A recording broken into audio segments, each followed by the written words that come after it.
আমরা খুব একটা মানে অথেন্টিক সোর্স থেকে খবর পেলাম যে ডোনাল্ড ট্রাম্প বড় ধরনের একটা স্টুডিও বানিয়েছে। ওই স্টুডিওতে সে যুদ্ধের মহড়া দেওয়ায় লোক দিয়া এইটাকে সে ভিডিও করে ছেড়ে দিয়ে মানুষকে বুঝায় যে এই ইরানের উপরে, তেহরানের উপরে, ফোর্দোর উপরে, ইস্পাহানের উপরে, সিরাজের উপরে, নিশাপুরের উপরে, হ্যাঁ, খোরাসানের উপরে আমরা অ্যাটাক করেছি, দেখো এগুলো। যুদ্ধ হলো এক ধরনের বাণিজ্য। অর্থনৈতিক কারণেই যুদ্ধ হয়, বাণিজ্যিক কারণেই যুদ্ধ হয়। আসলে এই ভদ্রলোকের প্রশ্নটা আসলে খুব যুক্তিসঙ্গত।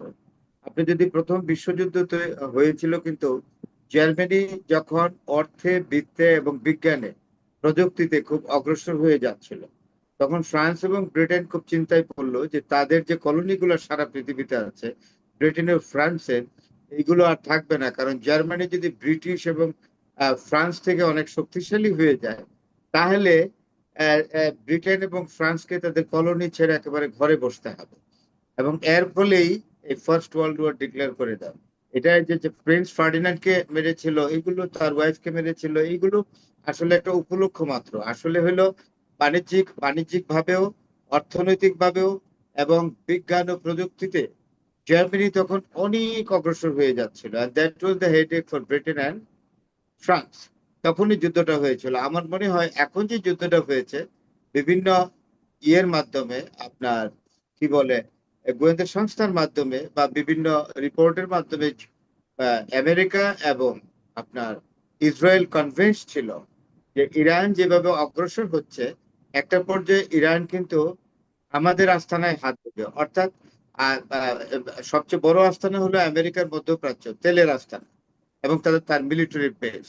এটার উপরে একদিন ইরান হাত দিয়ে বসবে। যার জন্য ইসরায়েলও যুদ্ধ করছিল তার অস্তিত্বের জন্য। তার কারণ হলো কি, যদি ইরান অতিমাত্রায় শক্তিশালী হয়, তাহলে ইসরায়েলের অস্তিত্ব সংকট হবে।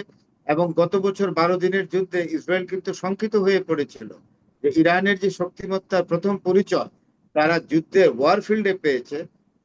তার কারণে ইরানকে আসলে অর্থনৈতিকভাবে, সামরিকভাবে পঙ্গু করার জন্যই কিন্তু আজকে ইসরায়েল এবং আমেরিকার এই যুদ্ধ। সুতরাং আসলে যুদ্ধ আসলে আসলে যুদ্ধ একটা বাণিজ্য। যুদ্ধ হলো অর্থের জন্য, এবং যুদ্ধ হলো বিজ্ঞান এবং প্রযুক্তিতে কে কত সুপিরিয়র হবে সেইটার জন্য, সেটাকে প্রতিষ্ঠিত করার জন্য। বা এই প্রশ্নের উত্তর হয়ে গেছে। আপনি যে প্রশ্নের উত্তরটা বললেন যে ইরান, এই যে যুদ্ধের পরে ইরানের রিফরমেশন কে করবে, অর্থাৎ ইরানের অর্থনীতির পুনর্গঠন কে করবে, ইরানকে মিলিটারিলি আবার কে সাপোর্ট দিবে, ইরানকে আবার যুদ্ধাস্ত্রে ইরানের অবস্থান আন্তর্জাতিক আন্তর্জাতিক পর্যায়ে কোন অবস্থাতে থাকবে এবং ইরান রিটালিয়েশনটা কিভাবে নিবে যদি তাদেরকে এই সেটাই অবস্থাতে আমি রেখে যায়? বলছি সেটাই আমি বলছি যে ইরান কিন্তু ওই যুদ্ধে জয়ী বলতে যেটা বোঝায় যে একেবারে আমেরিকারে পর্যদস্ত করে একদম শেষ করে দিয়ে ইসরায়েলকে একেবারে পৃথিবী থেকে বিদায় দিয়ে, মানে পৃথিবীর মানচিত্র থেকে নিশ্চিহ্ন করে ইরান বিজয় অর্জন করবে, তা না। ইরানের বিজয়টা কিন্তু খুব ছোট্ট। ইরানের বিজয়টা হলো এই যুদ্ধটা যে চলছে, এতে টিকে থাকাটাই হলো ইরানের বিজয়। এবং ইরান যদি আমেরিকা এবং ইসরায়েলের সাথে যুদ্ধ করে টিকে যায়, তাহলে বুঝতে হবে যে ইরান ইজ ভিক্টোরিয়াস, ইরান যুদ্ধে জয়লাভ করেছে। এখন যেটা হবে, ইরান এক পরবর্তী সময় যেটা হবে, ইরান আর তার নিউক্লিয়ার পাওয়ার যদি তার হাতে থাকে অ্যাটম বোম, সেটা ফর্মালি ডিক্লেয়ার করবে। এই ফর্মাল ডিক্লারেশনের ফলে, অর্থাৎ ইরান যে তার অ্যাটম বোমার অধিকারী বা আণবিক শক্তির অধিকারী হয়েছে, পারমাণবিক শক্তি সম্পন্ন রাষ্ট্র হয়েছে, এটার যখন একটা অফিসিয়াল ডিক্লারেশন ইরান দিবে, তখন বৈশ্বিক জায়গাটাতে একটা বিরাট পরিবর্তন আসবে, যেটাকে বলে গ্লোবাল অর্ডারের পরিবর্তন আসবে। এতদিন যেমন যেটা আপনি বললেন unilateral system of the world, তখন এটা ইউনিল্যাটারাল থাকবে না। ইউনিল্যাটারালে অ্যাবসলিউটলি কন্ট্রোল করেছে হলো আপনার আমেরিকা সারা পৃথিবীকে। এবং ডোনাল্ড ট্রাম্প এটাকে খুব ইন্টেন্সিফাইড ওয়েতে নিয়ে গেছে। এটা বলাই হয়ে থাকে যে foreign policy of the United states of America under Donald Trump is strictly motivated by the unipolar system of the world order। এটা বলা হয়ে থাকে। এইটা আর থাকবে না এই যুদ্ধের পরে। ইরান যদি এই অবস্থা থেকে এই যুদ্ধ শেষ হয়ে যায়, এই ইউনিপোলার সিস্টেম থাকবে না, এটা মাল্টিপোলারে যাবে। এখন এই মাল্টিপোলারে গেলে এখানে সবাই, চায়না আরো বেশি অ্যাক্টিভ হবে এবং রাশিয়া আরো আন্তর্জাতিক পর্যায়ে বেশি রকম প্রভাব বিস্তার করবে। এবং জাতিসংঘের চেহারাও পরিবর্তন হবে। জাতিসংঘেও আমেরিকা যে একাধিপত্য বিস্তার করত সিকিউরিটি কাউন্সিলে এবং আপনার জেনারেল অ্যাসেম্বলিতে, আমেরিকা তার প্রস্তাব পাশ করে নিত এবং ইসরায়েলের টু স্টেট সলিউশনের জন্য প্রায় 150-র উপরে রেজলিউশন হয়েছিল আপনার জাতিসংঘের দুটো হাউসে, হাউস মানে সিকিউরিটি কাউন্সিল এবং জেনারেল অ্যাসেম্বলিতে। একটিও কিন্তু ইসরায়েল মানেনি আমেরিকার খুঁটিতে, এবং আমেরিকাও মানেনি, আমেরিকাও অ্যাডমিট করেনি। তখন এই যে চিত্রটা জাতিসংঘের, সেটারও একটা পরিবর্তন আসবে। তখন জাতিসংঘে আসলে রাশিয়া এবং চায়না ভেটো দিবে, আর আমেরিকাকে একচ্ছত্র যে আধিপত্য, সেটা আর করতে দেওয়া হবে না জাতিসংঘে। এটার একটা পরিবর্তন আসবে। আরেকটা হলো এই ইকোনমির ডলারের পরিবর্তন আসবে। এখানে যে একটা মানে unipolar order of the currency in world market, that is dollar, petro dollar, তার ক্ষমতা কিন্তু কমে যাবে। কেন কমে যাবে? অলরেডি তো ইউয়ান আসবে, তারপরে রুবলও আসবে। ইউয়ান তো এসেই গেছে, রুবল আসবে, এবং ইউরোপিয়ান ইউনিয়নের মুদ্রা যেটা ইউরো, এই তিনটা অত্যন্ত শক্তিশালী মুদ্রা আপনার ডলারের সামনে এসে দাঁড়াবে। তখন ডলারের যে একচ্ছত্র বাণিজ্যিক আহ, একাধিপত্য সারা ওয়ার্ল্ডে, এটা কমে যাবে। এখন অনেকেই বলতে পারে যে রিজার্ভ ব্যাংক গুলো কি হবে, বাংলাদেশের রিজার্ভ তারা মুদ্রা চেঞ্জ করে নেবে। এটা তো নিয়মে আছে, যেই মুদ্রা আসলে খুব শক্তিশালী হয় সেই মুদ্রা তো রিজার্ভ ব্যাংকে যাবে, প্রত্যেক ওয়ার্ল্ডের প্রত্যেকটি দেশেরই। সেখানে ডলারও থাকবে, ইউয়ানও থাকবে, রুবলও থাকবে, সবই থাকবে। তো সুতরাং এই ডলারের একাধিপত্য কমে যাবে। এবং আরেকটি হলো, যেমন ভেনিজুয়েলাতে যে কাজটা আমেরিকাতে করেছে, আমেরিকা করেছে, এবং কিউবাকে যে নিয়ে নিয়ে আমেরিকা নিয়ন্ত্রণে নেওয়া, বা আমেরিকার ভূখণ্ডগতভাবে ডিক্লারেশন দিয়ে দেওয়ার যে পায়তারা চলছে, ডোনাল্ড ট্রাম্পের কথা এটাই প্রকাশ পেয়েছে যে কিউবা জায়গাটা খুব সুন্দর, এটার পরিবেশ ভালো, আবহাওয়া ভালো, ফার্টাইল ল্যান্ড, সুতরাং এটা আমরা উন্নত করবো। আপনি কি উন্নতি করার? আর এটা কিউবান গভর্নমেন্ট দেখবে, কিউবান লোকরা দেখবে, you are nobody exactly to bring any sort of improvement in Cuba. You are nobody. তারপরে গ্রিনল্যান্ড নিয়ে নিবে, গ্রিনল্যান্ডকে একটা অর্থনৈতিক জোনে পরিণত করবে, ইত্যাদি ইত্যাদি।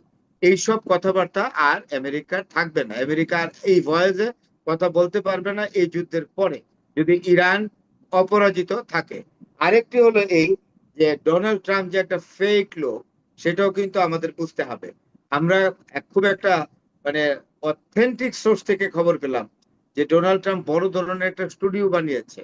ওই স্টুডিওতে সে যুদ্ধের মহড়া দেওয়ায় লোক দিয়া, অনেক লোক আছে, একটা আছে ওইখানে অপারেট করা, ওইখানে এক ধরনের আর্টিফিশিয়াল মিসাইল, তারপর আর্টিফিশিয়াল প্লেন, এগুলো সে ওইদিকে বড় একটা স্টুডিওর মাধ্যমে এটা করে, রিহার্সাল করে। এইটাকে সে ভিডিও করে ছেড়ে দিয়ে মানুষকে বুঝায় যে এই ইরানের উপরে, তেহরানের উপরে, ফোর্দোর উপরে, ইস্পাহানের উপরে, সিরাজের উপরে, নিশাপুরের উপরে, হ্যাঁ, খোরাসানের উপরে আমরা অ্যাটাক করেছি, দেখো এগুলো। এগুলো নাকি আসলে একটা সিনেমেটিক ব্যাপার হয়ে এখন, যে এটা ডোনাল্ড ট্রাম্প তাদের লোকদেরকে ক্যামোফ্লেক্স করার জন্য এটা করে যাচ্ছে। এই হইল আপনার এই বিষয়গুলো। আর ডোনাল্ড ট্রাম্প কিন্তু খুব খুব অকৃতজ্ঞ। তার ওই অকৃতজ্ঞতার জন্যই কিন্তু আপনার ইউরোপিয়ান ইউনিয়ন বলেন আর বলেন, আপনার নেটো বলেন, আর এই যুদ্ধে আর আসেনি। কারণ নেটো এবং ইউরোপিয়ান ইউনিয়ন কিন্তু আগে সবগুলো যুদ্ধে আমেরিকাকে সহযোগিতা করেছে। যদি এই যুদ্ধগুলো ছিল আমেরিকান ইন্টারেস্টে, তাদের নেটো এবং ইউরোপিয়ান ইউনিয়নের ইন্টারেস্টে এটা ছিল না। যেমন ইরাক যুদ্ধ বলেন, লিবিয়া যুদ্ধ বলেন, সিরিয়া বলেন, আফগানিস্তানের যুদ্ধগুলো বলেন, নো। কিন্তু ডোনাল্ড ট্রাম্প দেখেন, কালকের বোধহয় একটা ঘোষণায় বলেছে, যেটা British prime minister sir Keir Starmer এটা খুব রিয়েক্ট করেছে খারাপ ভাবে, মানে ভদ্র ভাষায় খুব কড়া ভাবে রিয়েক্ট করেছে। ডোনাল্ড ট্রাম্প বলেছে আফগান যুদ্ধে ব্রিটিশরা কোনো কিছুই করে না, পেছনে ছিল, সম্মুখ যুদ্ধে তারা ছিল না। তখন স্যার কিয়ার স্টারমার খুব রিয়েক্ট করেছে সাংঘাতিক ভাবে। তাইলে এই যে অকৃতজ্ঞতার যে পরিচয়টা ডোনাল্ড ট্রাম্পের, এটা কিন্তু ইউরোপের সবগুলো দেশ জানতো, এবং তারা তো অ্যাকচুয়ালি আমেরিকার স্বার্থে আজকে দশকের পর দশক যুদ্ধ করে they are very tired, and they have lost their interest to go to the war field once again. তো সেই জন্য আমি যেটা বলছি যে পৃথিবী অন্য একটা পৃথিবী হবে, নতুন একটা ওয়ার্ল্ড অর্ডার তৈরি হবে। আর এইখানে একটি রাষ্ট্র, আমি মনে করি এই পর্যায়ে এই যুদ্ধের সময় একটি রাষ্ট্র কূটনীতির দিক থেকে দেউলিয়া হয়ে গেছে, সেটি হলো আমাদের প্রতিবেশী রাষ্ট্র ভারত। ভারত নরেন্দ্র মোদীর যে নীতি, এই নীতিতে ভারত একটা দারুণ সমস্যায় পড়েছে। এবং ভারত যে নরেন্দ্র মোদীর নেতৃত্বে ভারতকে আর কেউ বিশ্বাস করছে না।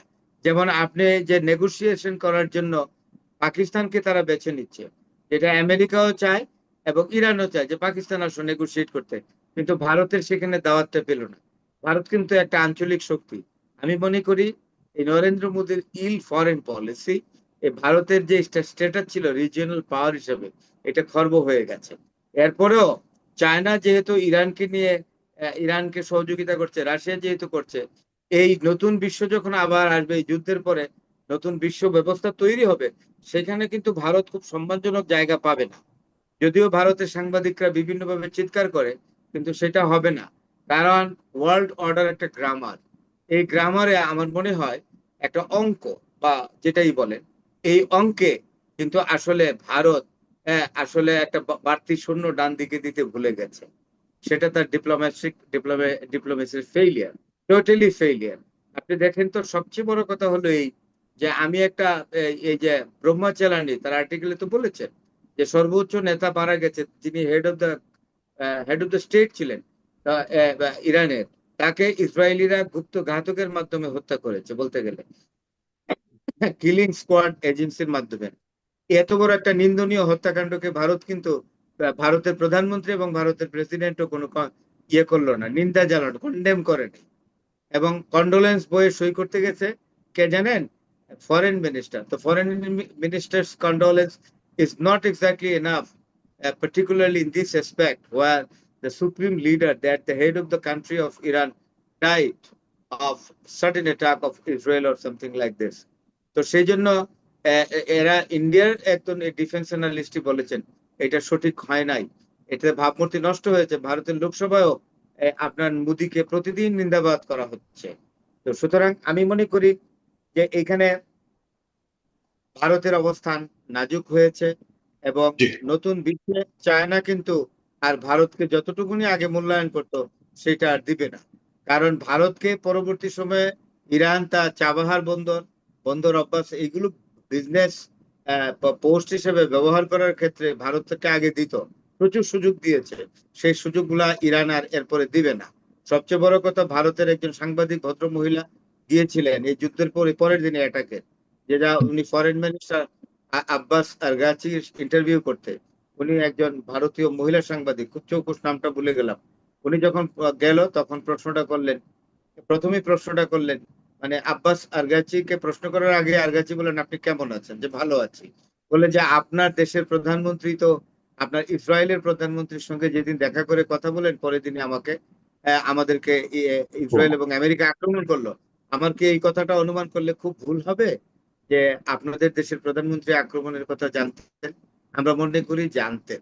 তো এই কথা বলার পরে ভদ্রমহিলা বললো যে আমি খুব বিব্রত বোধ করেছি। এবং ইরানের পররাষ্ট্রমন্ত্রী বলছেন আমরা খুবই শকড, ভারতের সাথে আমাদের সম্পর্ক অনেক গভীর এবং দীর্ঘদিনের, এই সম্পর্ক পাকিস্তানের চেয়েও বেশি, কিন্তু ভারত যেটা করলো এটা আমাদের প্রত্যাশার মধ্যে ছিল না। তো সুতরাং বুঝতেই পেরেছেন, এই নতুন বিশ্ব যখন আসবে, এই যুদ্ধের পরে নতুন বিশ্ব পরিস্থিতি তৈরি হবে, এটা কি সেইখানে ইরান কিন্তু ভুলবে ভুলবে কখনো? আমার তো মনে হয় ইরান ভুলবে কখনো।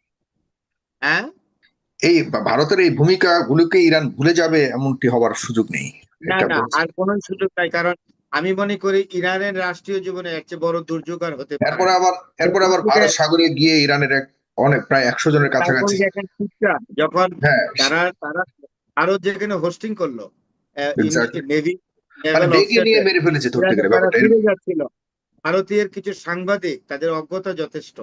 তারা বলছে হুম, কি এরা ভারতের জল সীমানার বাইরে ইন্টারন্যাশনাল ওয়াটারে তারা ছিল, ওয়াটার ওয়াটার বাউন্ডারিতে ছিল। ভালো কথা, ইন্টারন্যাশনাল। তাইলে শ্রীলঙ্কা কেমন করে করলো? শ্রীলঙ্কা ইন্টারন্যাশনাল ওয়াটার বাউন্ডারিতে গিয়ে তাদেরকে কিভাবে রক্ষা করলো? বা দায়িত্বটা ছিল তো ভারতের, ভারত সেটা হোস্ট করলো। তো সবকিছু মিলিয়ে কিন্তু এই যুদ্ধের পরে ইরানের আর ভারতের প্রতি কোনো পজিটিভ ধারণা পোষণ করার আর সুযোগ থাকলো না। এই অবসরে সবচেয়ে সুবিধা পাবে ইরানের কাছ থেকে চায়না, এবং সেকেন্ড sure. রাশিয়া, এবং পাকিস্তানও পাবে। পাকিস্তানও পাবে, আমরা বাংলাদেশও পাবে। কারণ ইরানিদের রিডিং এ একটা জিনিস ক্লিয়ার আছে, যে বাংলাদেশের 98% লোক ইরানকে সমর্থন হুম, করছে, হুম, ভালোবাসায়, আবেগে, সমর্থনে ইরানকে সাপোর্ট করে যাচ্ছে।